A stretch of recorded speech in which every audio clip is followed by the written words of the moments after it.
अब खुद को इंडियन मानते हैं ना? Who has given you the right to ask me whether I'm Indian or not? सारे Who? सर सारे न्याय Don't tell me this thing. You answer my question. How dare you tell me that I'm Indian or not Indian? You are Indian, लेकिन Then why do you question me? Sir ये सवाल इसलिए बार बार आता है क्योंकि बार बार आता है आपके सर में ये बात, आपको ये एक वो डिजीज पैदा हो गई है. You need to see a psychiatrist. सारे Dare not challenge me. Believe me. Dare not challenge me. Again.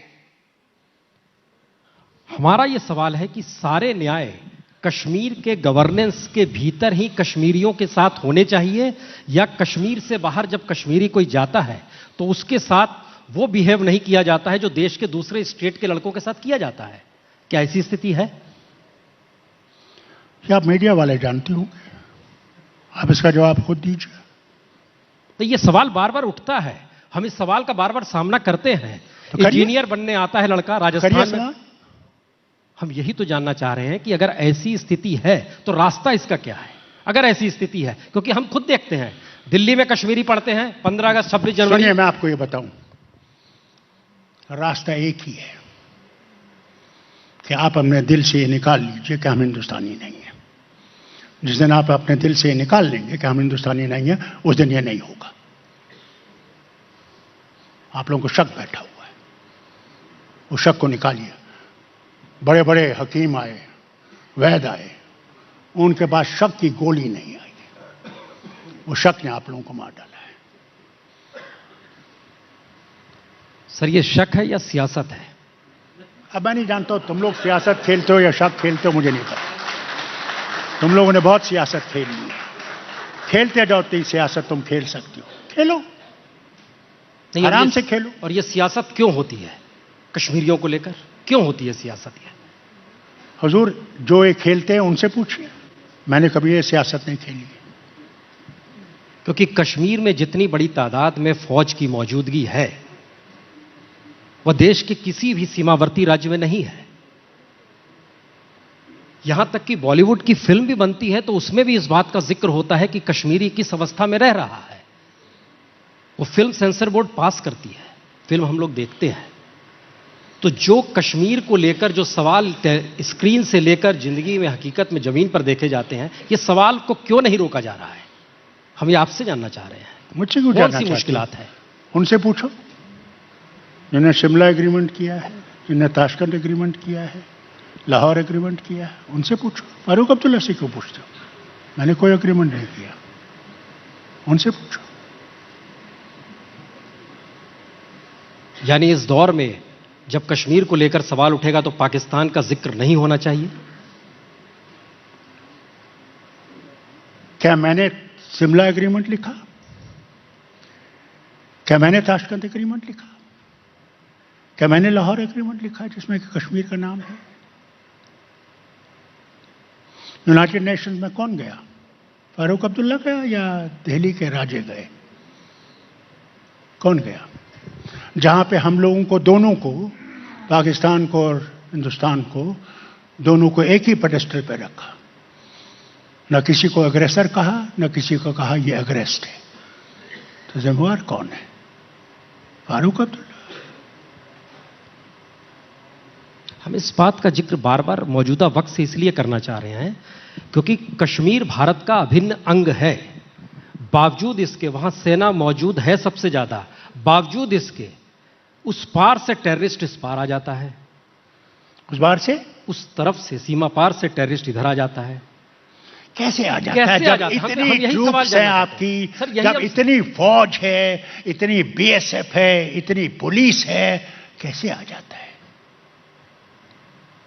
और फिर इजराइल से भी हमने चीजें लाई हैं कि कोई पार नहीं करना चाहिए. तो कैसे सोफिस्टिकेटेड वेपन्स लाए जा रहे हैं. तो फिर कैसे पार कर गए?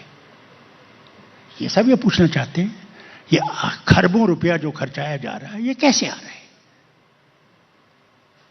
यही तो हम आपसे जानना चाहते हैं. मेरे से क्या जानना चाहते हैं? शक है या सियासत है? अरे मैं नहीं जानता. ये तुम बताओ, सियासत है या क्या है? ये तुम जानते होगे, फारूक अब्दुल्ला नहीं. हम कहेंगे तो आप जवाब दोगे उसका? हम कहते हैं सियासत है, आप बोलिए. मैं नहीं जानता। आप नहीं जानते? व्हाट इज सियासत? टेल मी, व्हाट इज सियासत? व्हाट इज सियासत? जिससे वोट बैंक क्रिएट हो जाए, है जिससे वोट बैंक क्रिएट हो जाए, ये जिससे मंदिर सत्ता मिल मस्जिद जाए। की बात जो है ये भी वोट बैंक की बात है। ये तो आप बताओगे। आप बताइए ना, ये आप तो सियासत की बात करते हैं, बिल्कुल। तो ये भी वही होगा। आप जवाब दीजिए, कल मोदी साहब के सामने खड़ा हो जाना पड़ेगा। नहीं, वाजपेयी जी ने आपसे बात की, उस पीरियड में मौका नहीं था समझौते का। इस दौर में कभी आपसे किसी ने बात की? सुनिए, समझौता था या बात नहीं थी, मैं तो इसी बात पर रुकूंगा कि बातचीत के बगैर कोई रास्ता नहीं है। There is no other way, there is no politics in that, there is a question of survival of two nations. That is what is there. Do these two nations survive as friends, or do we continue to battle towards destruction? That is all. अब एक आखिरी सवाल, challenge सबसे बड़ा क्या है जो कश्मीर का युवा है, लगातार उसके हाथ में बंदूक है या पत्थर है, या परिभाषित किया जा रहा है, डिफाइन किया जा रहा है कि टेररिस्ट होते चला जा रहा है, उसको रोकना, या पाकिस्तान के कब्जे वाले कश्मीर को? आप तो नहीं मान रहे हैं, लेकिन गवर्नमेंट और आरएसएस अब भी कहती है हम तो कब्जा कर लेंगे, हमारे हिस्से में। चैलेंज हमारे सामने क्या है सबसे बड़ा, इसको संभालना या उस पार को समाहित कर लेना? अरे भैया, इसको संभाल तो तुम सकते नहीं हो, इसको भी नहीं अच्छा संभाल सकते। उसको ले लोगे तो और मुसीबत ले लोगे। अब कितनी मुसीबतें और लोगे यार, खुदा के वास्ते, पहले इसी को तो संभाल लो, इससे पहले कि तुम उस मुसीबत को भी अपने सर पे लो लोगे। खुदा के वास्ते सीधी सी बात कर यार, तू इधर की उधर की, इधर उधर की बात ना कर, ये बता कारवां लुटा है क्यों? समझे? ये क्या है, ये इधर है वो बया है, सब चीज का एक ही रास्ता है। वो रास्ता सिंपल है अगर हम उसमें चलें। बातचीत, कोई रास्ता, हाँ बातचीत से, और कोई नहीं। If you think by various angles and force and this thing you're going to achieve anything, you're not going to achieve anything. You're not going to achieve anything.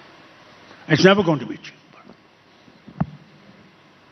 Government तो है ना जम्मू कश्मीर में? कौन कहता नहीं? वो चीफ मिनिस्टर ने खुद कहा है ना, कल के बयान से, आप तो पढ़िए उसका, कि bullets are not going to solve anything. We have to find a way forward. So you have to find a way forward. Let's not battle between each other. Let's find a way. Not this, that you are fighting with me. What for? What are you going to get? कोई उम्मीद है मौजूदा पीढ़ी देख लेगी कश्मीर का अरे हल? साहब, ईमान से जिस दिन उम्मीद खत्म हो जाएगी ना, उस दिन जिंदा रहना ही बुरा है। उम्मीद पे तो दुनिया कायम है। बहुत बहुत शुक्रिया फारूक साहब, बहुत बहुत शुक्रिया, आप आए, बहुत बहुत शुक्रिया। Again and again you are saying that we can, हम बार बार उसको ये कह रहे हैं कि बात से मामला सुलझागा, लेकिन जब बात होने लगती है तो उधर से माहौल खराब कर दिया जाता आप है। मुझे जानते हैं, मैं फारूक अब्दुल्ला हूं, मैं आपको नहीं जानता, मुझे अपना नाम बताइए। मेरा नाम है मेजर जनरल जेके बंसल। अभी आप मैं जनरल पर्सनली ऑल्सो, आप शायद मुबारक। भूले होंगे, कई बार में मिला था। तो मैं ये जानना चाह रहा था कि बार बार जब हमारी तरफ से एक बातचीत शुरुआत होती है तो उधर से माहौल खराब कर दिया जाता है, और आप ये कह रहे हैं कि ये बातचीत से ही सुलझेगा, तो इसका क्या हाल है, आप क्या बता सकते हैं इसके बारे में? जनरल साहब, शुक्र है कि आप बोल रहे हैं। जनरल साहब, पता नहीं लास्ट युद्ध में आप थे जब करगिल का वॉर हुआ, आपने देखा कि किस तरह से bags full of bodies I.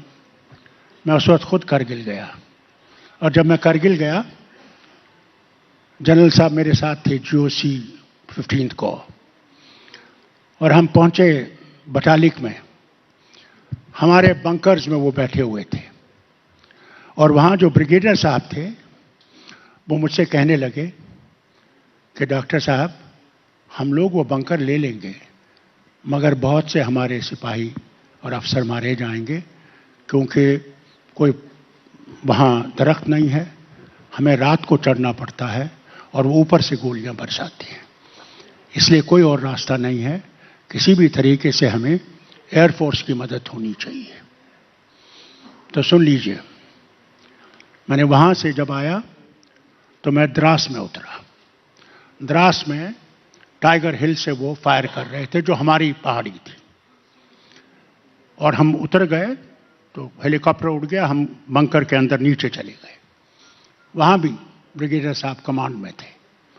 उन्होंने कहा, साहब हमारे बोफर्स गन्स तो बहुत अच्छा परफॉर्म कर रही हैं, और मीडिया की भी आपकी थी वो बरखा दत्त जो वहां पे थी। उन्होंने ये भी शिकायत की कि साहब हमारे वो जो लोकेशन है उसके उस फ्रीक्वेंसी से उनको पता चल जाता है। तो उन्होंने भी यही कहा कि साहब we need help of air force to save the situation, we will get it but we will lose lot of lives. मैं दिल्ली आया, उसी वक्त वाजपेयी जी के घर पहुंचा। I saw the air chief coming out, so I sat. अंदर में पहुंचा तो होम मिनिस्टर थे, वो थे, और ब्रजेश मिश्रा और कुछ और लोग थे। तो मैंने इन्हें सुनाया। मैंने कहा, ये दोनों कहते हैं हमें एयरफोर्स की मदद चाहिए, और उसके बगैर लाशें बहुत पड़ेंगी। मैंने कहा, मैंने एयरफोर्स चीफ को जाते हुए देखा है। They called him back. Look at the conversation. Air force chief ने कहा कि साहब हम एयरफोर्स इस्तेमाल कर सकते हैं, but we cannot control crossing the LOC because the aircraft will cross. I must give credit to Vajpayee ji. I said to him, Air Chief, did they take our permission to come nearly 100 miles into our territory? सुनिए सुनिए, मेरी बात सुनिए, आप पहले पूरी तरह सुन लीजिए। He said no. It was the Prime Minister who ordered Air Force. We drove them back. We never crossed the LOC. Today the situation is both are nuclear powers. You are nuclear power, they are nuclear power. We cannot afford a nuclear war, destructive, for so many people to die who have nothing to do with this land. Therefore, we must keep on trying. We must not lose faith in ourselves and what we believe. But that is the thing, that if you start saying, no, we have failed, so many talks have taken place, it didn't work, General Saab, it will work. We have to pursue towards peace and towards methods of finding ways of solution without war, no other way. I'm sorry to say. Please have a mic. I cannot hear you otherwise. Mic दे दीजिए इनको।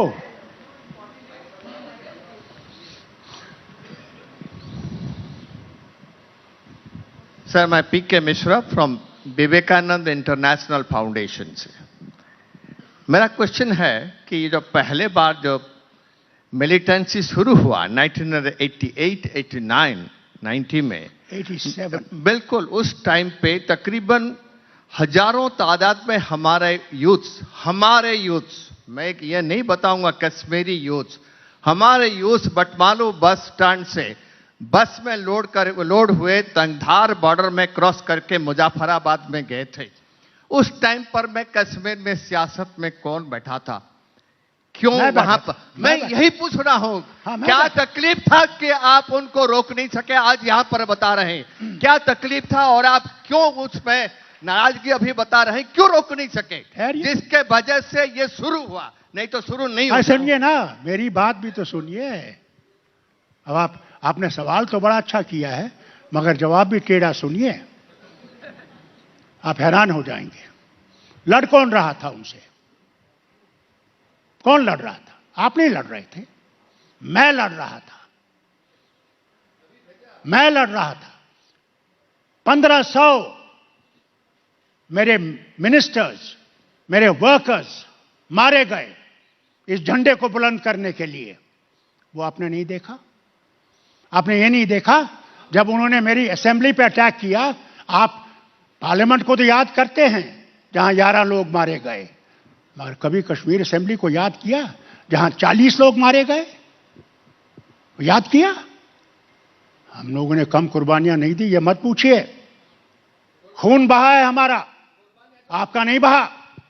और हमने झंडे को खड़ा किया। और फिर जब मैंने इनसे गुजारिश की कि उस गवर्नर को मत भेजिए, हिंदुस्तान में इतने करोड़ों लोग हैं, किसी और गवर्नर को भेजिए जो मरहम लगाएगा। ये नहीं कि बंदूक मेरे सीने पे होगी, ट्रिगर उसके हाथ में होगा। मैंने हुकूमत छोड़ दी। मैं था उस वक्त in the middle between Pakistan and India, fighting, not running away. Fought like brave soldier there to fight those people. You were not there. I was there. And my home had a rocket attack. Were you there? छोड़िए, government की बात करते हैं। हमने गोलियां खाई हैं, आपने नहीं खाई।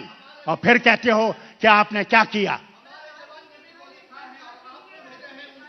Okay. You know nothing about it. Okay And you put fingers on me. Okay. Kashmir को लेकर मेरे ख्याल से इतना संवेदनशील मुद्दा है, बातों से लड़ाई लड़के समाधान मत खोज लीजिए। जानते नहीं हो कश्मीर के ऐसे हालात बोलते हो। समझने के लिए हमको लगता है उन स्थिति में आना पड़ेगा। इसलिए हमने ऐसी चीजों गोट को उठाया लेकर है इस तरह से, दरख्तों से अपने वर्कर्स का। चलिए सर, गर फिरदौस बर रुए जमीन समीस्त यही मान लिया जाए। ओके सर, हो गया। चलिए।